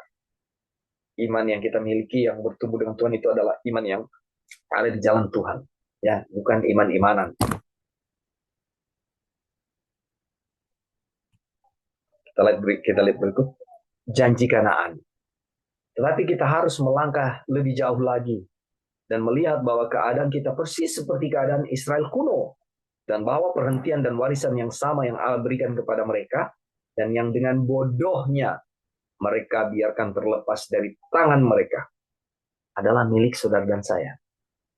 Asalkan kita sampai kepada akhirnya teguh berpegang pada kepercayaan dan pengharapan yang kita megahkan. Untungnya, buktinya sangat sederhana dan jelas. Dan kita telah membahasnya secara panjang lebar. Mari kita menyegarkan pikiran kita dengan fakta-fakta berikut ini. Kanaan adalah tanah yang Allah berikan kepada Abraham dan keturunannya untuk menjadi milik mereka selama-lamanya. Tanah itu menjadi milik kekal bagi Abraham dan keturunannya. Tetapi Abraham sendiri tidak memiliki tanah itu sejengkal pun, Kisah 7 ayat 5. Dan tidak ada satupun dari keturunannya yang memilikinya.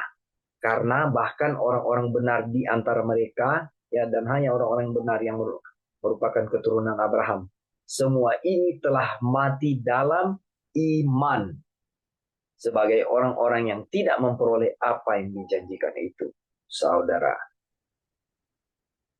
Ya, mati di dalam iman. Oleh karena itu, seperti yang telah ditunjukkan sebelumnya, kepemilikan atas tanah itu melibatkan kebangkitan orang mati pada saat kedatangan Kristus untuk memulihkan segala sesuatu melalui kebangkitan Kristus. Allah telah memperanakan kita kepada suatu pengharapan yang hidup untuk menerima bagian yang tidak dapat binasa, yang tidak dapat cemar, dan tidak dapat layu yang tersimpan di sorga bagi kamu, yaitu kamu yang dipelihara dalam kekuatan Allah karena imanmu, sementara kamu menantikan keselamatan yang telah tersedia untuk dinyatakan pada zaman akhir. Saudara lihat, kembali lagi hal iman itu ditekankan dan menjadi pelajaran buat kita. Ada yang mau kasih tambahan di sini, saudara? Silakan. Ya, halo Kak. Ya, silakan. Bisa dengar? Bisa. Ya. Jadi kita kan ini sudah di chapter-chapter terakhir ya. Sudah mau selesai bukunya. Kalau nggak salah tinggal berapa chapter lagi? 7 chapter lagi. Iya. Jadi dari chapter pertama ini kan kita berbicara mengenai everlasting covenant. Ini berbicara perjanjian kekal, dan perjanjian kekal yang kita baca di sini adalah untuk Tuhan janji kepada Abraham untuk memiliki tanah itu. Dan itu hanya dan tanah itu adalah kita memiliki tanah itu untuk selama-lamanya. Jadi untuk memiliki tanah itu selama-lamanya, orang yang akan memiliki tanah itu selama-lamanya harus hidup untuk selama-lamanya, seperti itu. Jadi orang yang akan hidup selama-lamanya itu hidup for everlasting life. Jadi orang-orang itu adalah orang-orang yang benar yang akan hidup kekal gitu. Tetapi kita lihat di sini untuk memperoleh tanah itu dijanjikan kepada Abraham. Nah, sekarang kan Abraham sudah mati. Jadi dia harus dibangkitkan. Jadi dia harus dibangkitkan untuk memperoleh tanah itu, karena tanah itu dijanjikan kepada dia. Abraham itu belum memiliki tanah itu. Nah, untuk Abraham itu dibangkitkan, kita tahu bahwa Abraham itu tidak dibangkitkan kalau Kristus tidak dibangkitkan gitu. Jadi untuk orang-orang yang mati yang bisa hidup untuk dibangkitkan, Jadi orang mati yang akan yang orang saleh seperti Abraham yang sudah janjikan tanah itu, untuk mereka memperoleh tanah itu mereka harus dibangkitkan. Dan bagaimana mereka bisa dibangkitkan untuk memperoleh tanah itu adalah hanya melalui Tuhan Yesus. Karena Yesus sudah mengalahkan maut, iya kan? Dan orang-orang yang di dalam Yesus juga akan memperoleh kemenangan dari maut itu untuk mereka memperoleh tanah itu. Dan kita lihat ini semua ada karena itu, atau perjanjian itu untuk kita bisa peroleh semuanya itu karena Tuhan Yesus. Jadi fokusnya di sini adalah terhadap Tuhan Yesus. Makanya, tapi Tuhan Yesus itu untuk Abraham itu bisa hidup kembali, itu maut harus dikalahkan. Jadi Tuhan Yesus itu harus mengalahkan maut, atau harus juga mengalahkan dosa. Nah, kematian Tuhan Yesus di kayu salib dan kematiannya dan kebangkitannya itu adalah merupakan pokok dari Injil ya, yang harus kita beritakan kepada dunia. Bagaimana karena itu kita akan peroleh, Tuhan sudah berjanji kepada kita, perjalanan kita itu melalui iman, dan bagaimana karena itu janjikan kepada Abraham dan keturunannya, yaitu Tuhan Yesus, dan Abraham belum memiliki tanah itu, kita akan memiliki tanah itu karena dijanjikan juga kepada kita, yaitu keturunannya, dan semua orang yang di dalam Kristus akan memperoleh tanah itu. Tetapi kita lihat semuanya itu adalah semua bersumber kepada Tuhan Yesus.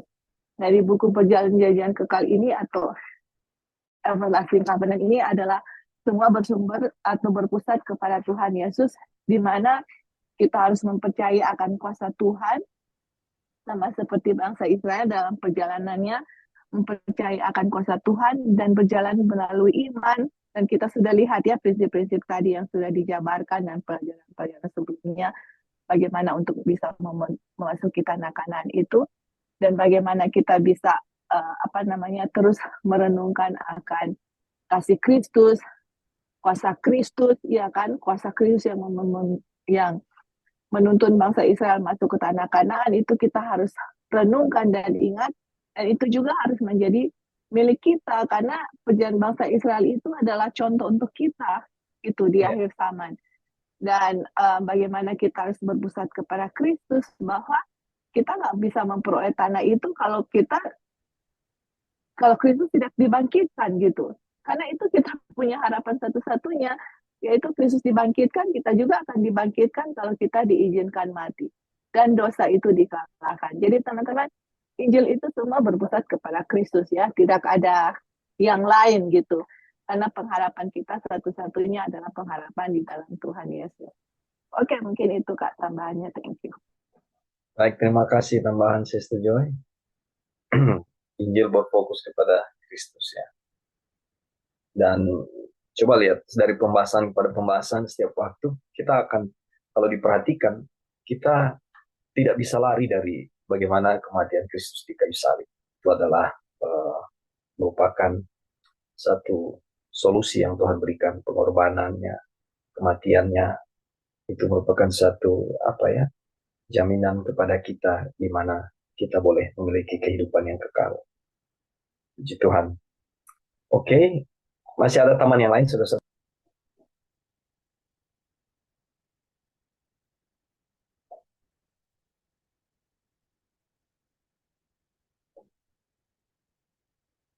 Kita sampai 1-2 kutipan lagi kalau gitu ya.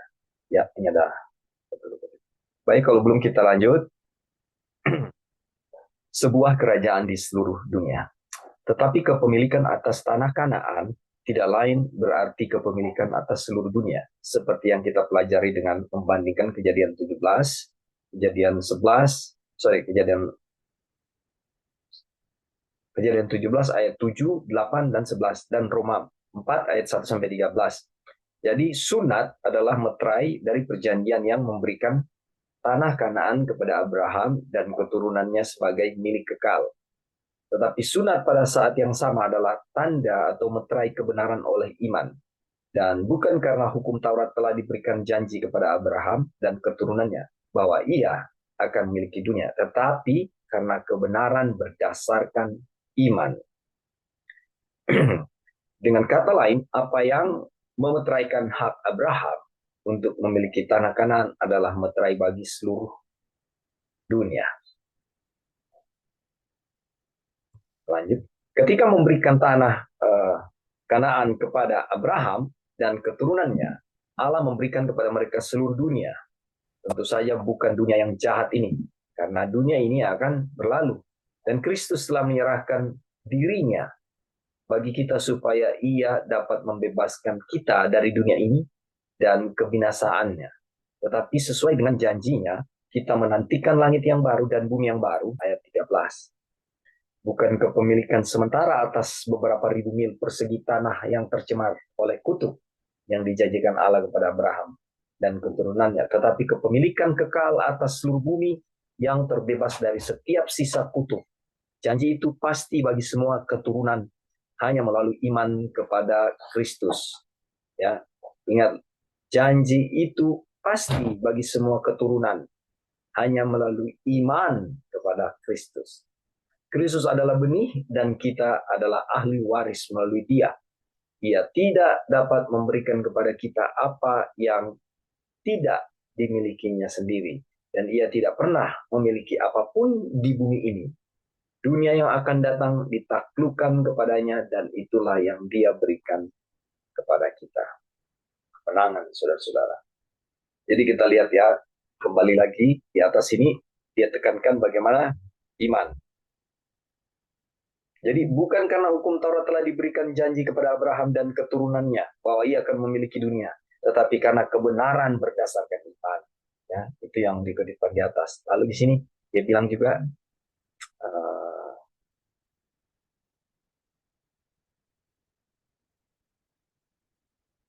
nah di sini, bukan kepemilikan sementara atas beberapa ribu mil persegi tanah yang tercemar oleh kutuk yang dijanjikan Allah kepada Abraham dan keturunannya, tetapi kepemilikan kekal atas seluruh bumi yang terbebas dari setiap sisa kutuk. Janji itu pasti bagi semua keturunan hanya melalui iman kepada Kristus. Saudara, penekanan di sini bagaimana iman yang berketetapan dan hanya kepada hanya melalui iman kepada Kristus. Kutipan berikut, meskipun benar bahwa wilayah Kanaan yang kecil itu merupakan keseluruhan tanah pusaka yang dijanjikan, namun tetap saja benar bahwa bangsa Israel tidak pernah memilikinya, karena janji yang Allah tegaskan adalah memberikan tanah Kanaan kepada Abraham dan keturunannya sebagai milik mereka untuk selama-lamanya, yaitu Abraham harus memilikinya untuk selama-lamanya, dan keturunannya pun harus memilikinya untuk selama-lamanya. Tetapi mereka semua mati, dan pada akhirnya negeri itu sendiri berpindah ke tangan orang lain. Tidak ada tempat tinggal sementara di Palestina yang dapat memenuhi janji tersebut. Janji itu masih harus digenapi kepada Abraham dan semua keturunannya. Jadi nanti ini kutipan kita yang terakhir. Jadi jelas di sini bahwa secara literal janji-janji Tuhan berikan kepada bangsa Israel waktu itu apa yang ada di dunia ini. Tapi ya, kita belajar dari semua ini melalui iman bahwa ada tanah perjanjian yang sudah Tuhan karuniakan kepada kita, ya, melalui kemenangan-kemenangan itu dan melalui iman kita kepada Kristus kita bisa menerimanya. Baik, saudara-saudara, sebelum kita tutup, ada yang mau kasih tambahan di sini? Sebuah kerajaan di seluruh dunia, bagaimana kita menerimanya itu dengan iman. Halo, Pak. Ya, silakan, Pastor Joy. Ya, jadi ini dihubungkan dengan sunat juga ya, atau Ya. mengenai kebenaran gitu. Jadi sunat itu hanya simbol gitu ya. Karena everlasting covenant itu adalah tanah perjanjian kekal yang akan dimiliki oleh orang-orang yang hidup kekal. Ya. Tapi untuk hidup kekal itu hanya ada satu, yaitu mereka harus memiliki kebenaran Kristus. Ya. Ya, ini dia punya koneksi ya dengan righteousness by faith atau justification by faith, seperti itu, atau pekabaran malaikat ketiga gitu. Jadi pekabaran malaikat ketiga di mana? Ya di sini. Itu perjanjian kekal itu Tuhan berikan kepada semua ya, semua itu ditawarkan. Semua orang ditawarkan untuk bisa memperoleh tanah itu. Tetapi nggak ada satupun yang bisa peroleh kalau mereka tidak mempunyai kebenaran Kristus. Nah, bagaimana memperoleh kebenaran Kristus itu hanya dengan iman kan? Kita sudah pelajari Abraham, dia dibenarkan dengan iman. Makanya perjalanan bangsa Israel No, dari Mesir masuk ke tanah Kanaan yang literal itu semua adalah dengan iman gitu. Sama dengan kita masuk tanah Kanaan surgawi dengan iman. Tapi imannya itu apa? Kebenaran Kristus. Bagaimana saya bisa tahu kebenaran Kristus atau karakter Kristus ya? Itu kebenaran Kristus atau karakter Kristus. Itu prinsip-prinsip yang kita sudah pelajari. Jangan balas kejahatan dengan kejahatan. Itu kan yang tadi, tidak boleh berperang. Biarkan. Jadi Tuhan Yesus juga di dunia seperti itu gitu loh. Dia diperlakukan dengan tidak adil. Dia tidak pernah membalas ketidakadilan dengan ketidakadilan gitu. Malah sesudah waktu dia disalibkan, dia malah berdoa sama Tuhan, ampunilah mereka karena mereka tidak tahu apa yang mereka bikin. Ya itu kebenaran Kristus gitu ya. Yes. Contoh kebenaran Kristus, dia tidak pernah mengeluh dalam hidupnya, tidak ada dosa di dalam kehidupannya, dan itulah orang-orang yang akan memperoleh tanah yang kekal yang Tuhan janjikan kepada Abraham. Tapi kalau kita lihat diri kita itu sepertinya jauh dari apa yang Tuhan Yesus contohkan kepada kita. Tetapi dengan iman, teman-teman, kita bisa memperoleh karakter Kristus itu gitu loh. Dengan cara apa? Yaitu Ellen White bilang, forgiveness sama dengan justification. Makanya kita ada Roh Kudus untuk mengingatkan kita kesalahan kita. Berdoa sama Tuhan, ampuni saya punya kesalahan secara detail apa yang saya bikin. Kemudian kebenaran Kristus diberikan. Waktu saya terima dengan iman, itu seharusnya kebenaran Kristus itu membuat kita memproduksikan kebenaran Kristus, memproduksikan karakter Kristus. Nah, kenapa saya masih melakukan hal-hal yang sama walaupun sudah minta pengampunan? Karena saya tidak percaya gitu ya, walaupun kita berdoa, walaupun kita misalnya belajar Bible study, tapi kita nggak benar-benar percaya akan kebenaran Kristus yang dia berikan kepada kita. Ataupun di saat kita percaya hanya sebentar, habis itu sudah hilang lagi dengan idol apa yang kita sudah pelajari ya, Baal-Baal, idol-idol atau keduniawian. Itulah kehidupan kita yang sepertinya kayak cycle berputar seperti itu gitu. Jadi pekabaran ini mengingatkan kita untuk kembali lagi ya ke jalan kita, bagaimana iman itu kita bisa peroleh, bagaimana kuasa Tuhan itu kita bisa lihat, kuasa Tuhan dalam penciptaan dan juga kuasa Tuhan untuk bangsa Israel keluar, begitu juga kuasa Tuhan bisa merubah kita dari tabiat kita yang tidak baik menjadi dengan karakter Kristus.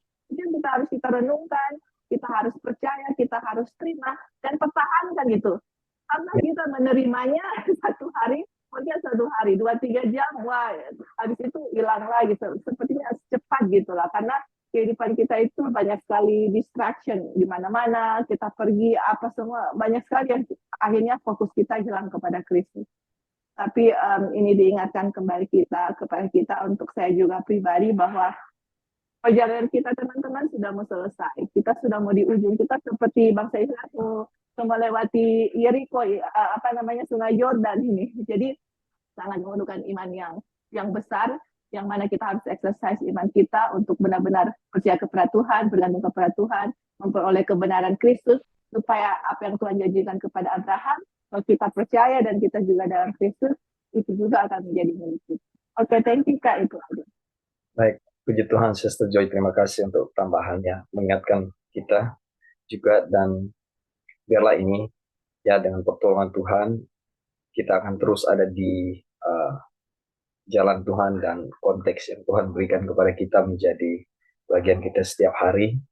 Tidak mudah, dan nasihat firman Tuhan yang sudah kita dengar semua ini, yang juga saya sampaikan ini adalah nasihat untuk saya secara pribadi, dan biarlah sikap kerendahan hati yang Tuhan anugerahkan kepada kita boleh menjadi bagian kita semua di dalam merespon setiap firman yang semua kita sudah dengar. Bible study kita sampai di sini, saudara-saudara, dan kita akan tutup di dalam doa. Terima kasih untuk setiap respon dari saudara-saudara. Terima kasih sudah sama-sama bergabung untuk belajar bersama-sama dengan kita, dan biarlah kebenaran ini boleh menjadi bagian saudara dan saya, dan kembali lagi kita naikkan kemuliaan dan pujian bagi nama Tuhan. Saya bawa dalam nama Tuhan kita, Yesus Kristus.